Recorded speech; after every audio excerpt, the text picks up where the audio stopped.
تو پھر بحث کے بعد کورٹ فیصلہ کرتی ہے کہ اس کو مزید برقرار رکھنا ہے کیس کے فیصلہ تک یا اس کو اب ڈسمس کرنا ہے۔ اب دوامی جو ہوتا ہے، دوامی کیا ہوتا ہے؟ دوامی میں ہم نے دعویٰ جو کیا ہوتا ہے اپنا کیس، اس میں یہ کلیم کیا ہوتا ہے کہ ہم یہ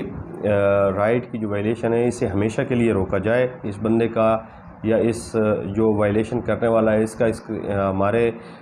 رائٹ سے کوئی تعلق نہیں ہے، نہ ہی اس کو کوئی حق پہنچتا ہے کہ ہمارے رائٹ کو وائلیٹ کرے یا ہم کسی چیز جو ہماری ملکیت ہے، ہماری پراپرٹی ہے، اس کے استعمال سے ہمیں روکے یا اس کی انجوائمنٹ سے روکے۔ اور وہ ہم ہمیشہ کے لیے جب روکنا چاہتے ہیں تو پھر وہ اسے حکم امتناعی دوامی کہتے ہیں، اور وہ ہم جو ہے وہ سیکشن 54 میں اسپیسیفک ریلیف ایکٹ کے اس میں یہ لا دیا گیا ہے۔ اب فرض کریں کہ ایک کانٹریکٹ کے ذریعے اگر کوئی چیز کانٹریکٹ میں دو فریقین کے مابین ہے تو پھر کانٹریکٹ کی جو چیزیں ہیں، جو رولز اینڈ ریگولیشن، جو obbligations اور رائٹ اینڈ ڈیوٹیز دو فریقین جب کوئی بھی کانٹریکٹ کرتی ہیں تو اس میں وہ بیان کر دیتے ہیں، تو پھر تو حکم امتناعی دوامی جو بھی ہوگا ان کو سامنے رکھتے ہوئے کیا جائے گا کہ جو بھی دو فریقین کے مابین ٹرمز اینڈ کنڈیشنز کانٹریکٹ میں ہوئی تھیں اس کو پڑھا جائے گا، کورٹ اس کو دیکھے گی، پھر اس میں دیکھے گی کہ کس حکم امتناعی دوامی جاری کرنا ہے ہمیشہ کے لیے یا نہیں کرنا۔ پھر اگر کوئی شخص جو ہے وہ اس کا خدشہ پیدا ہو جاتا ہے کسی شخص سے کہ وہ آپ کی پراپرٹی پہ حملہ کرے گا یا اس پہ قبضہ کرے گا یا اس کو نقصان پہنچائے گا یا آپ کو جو کہ آپ کے جینون رائٹس ہیں اس کی انجوائمنٹ سے روکے گا، تو پھر دوامی حکم امتناعی دوامی جو ہے آپ حاصل کرنے کے لیے کورٹ میں پہنچتے ہیں۔ تو جب کورٹ یہ فیصلہ کرتی ہے یا یہ کیس سماعت کرتی ہے تو کورٹ کیا کیا چیزیں دیکھتی ہے اور کن حالات میں جو ہے حکم امتناعی دوامی جو ہے وہ ڈگری کیا جاتا ہے، وہ بنیادی طور پہ سب سے پہلی چیز یہ ہے کہ اگر کوئی ٹرسٹی ہے، کسی کو آپ نے کوئی چیز ٹرسٹ دی ہے تو وہ ٹرسٹی جو ہے اس کی وائلیشن کر رہا ہے تو اس کے خلاف جو ہے وہ آپ کو حکم امتناعی دوامی دیا جا سکتا ہے۔ اس کے علاوہ اگر کورٹ سمجھتی ہے کہ کوئی ایسا معیار نہیں ہے کورٹ کے پاس کہ وہ اس چیز کا تعین کر سکے کہ ڈیمیج جو ہے کتنا ہوگا اگر یہ حکم امتناعی نہ دیا جائے یا یہ سٹے نہ دیا جائے یا یہ اس بندے کو نہ روکا جائے اس نقصان کرنے سے، تو ڈیمیج کتنا ہو سکتا ہے، یعنی کوئی چیز جب آپ سٹے مانگ رہے ہوتے ہیں تو آپ نے لکھنا ہوتا ہے کہ مجھے اس میں جو ہے وہ ایسا نقصان ہے جس کی جو ہے آپ کمپنسیشن بھی نہیں ہو سکتی اور اس کا اندازہ بھی نہیں لگایا جا سکتا۔ تو کورٹ یہ چیز دیکھے گی کہ اس کا پیسے کی مد میں یا مالیت کے طور پہ رقم کی صورت میں اس کا کوئی نقصان جو ہے وہ